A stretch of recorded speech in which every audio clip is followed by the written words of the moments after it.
जय राम जी की।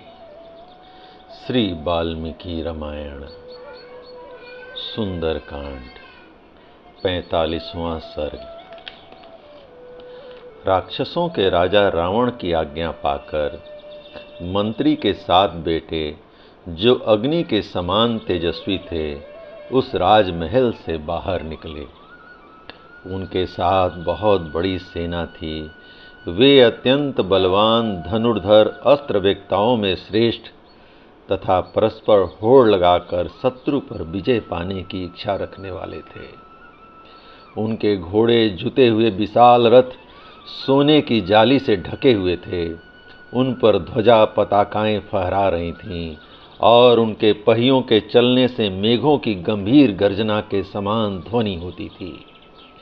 ऐसे रथों पर सवार हो वे अमित पराक्रमी मंत्री कुमार तपाए हुए सोने से चित्रित अपने धनुषों की टंकार करते हुए बड़े हर्ष और उत्साह के साथ आगे बढ़े। उस समय वे सब के सब विद्युत उत्साहित मेघ के समान शोभा पा रहे थे। तब पहले जो किंकर नामक राक्षस मारे गए थे, उनकी मृत्यु का समाचार पाकर इन सबकी माताएं अमंगल की आशंका से भाई बंधु और सुहृदों सहित शोक से घबरा उठी। तपाए हुए सोने के आभूषणों से विभूषित वे 7 वीर परस्पर होड़ सी लगाकर फाटक पर खड़े हुए हनुमान जी पर टूट पड़े।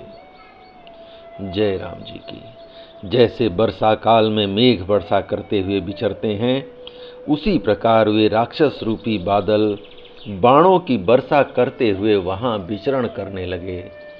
रथों की घरघराहट ही उनकी गर्जना थी।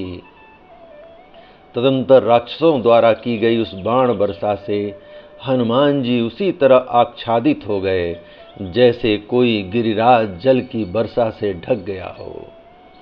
उस समय निर्मल आकाश में शीघ्रता पूर्वक विचरते हुए कपिवर हनुमान उन राक्षस वीरों के बाणों तथा रथ के वेगों को व्यर्थ करते हुए अपने आप को बचाने लगे।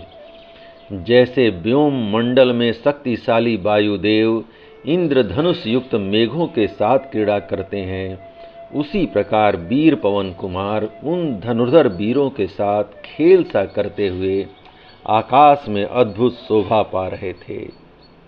पराक्रमी हनुमान ने राक्षसों की उस विशाल वाहिनी को भयभीत करते हुए घोर गर्जना की और उन राक्षसों पर बड़े वेग से आक्रमण किया। शत्रुओं को संताप देने वाले उन वानर वीर ने किन्हीं को थप्पड़ से ही मार गिराया, किन्हीं को पैरों से कुचल डाला, किन्हीं का घूंसों से काम तमाम किया और किन्हीं को नखों से फाड़ डाला।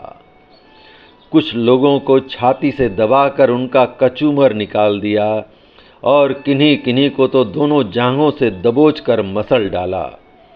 कितने ही निशाचर उनकी गर्जना से ही प्राणहीन होकर वहीं पृथ्वी पर गिर पड़े।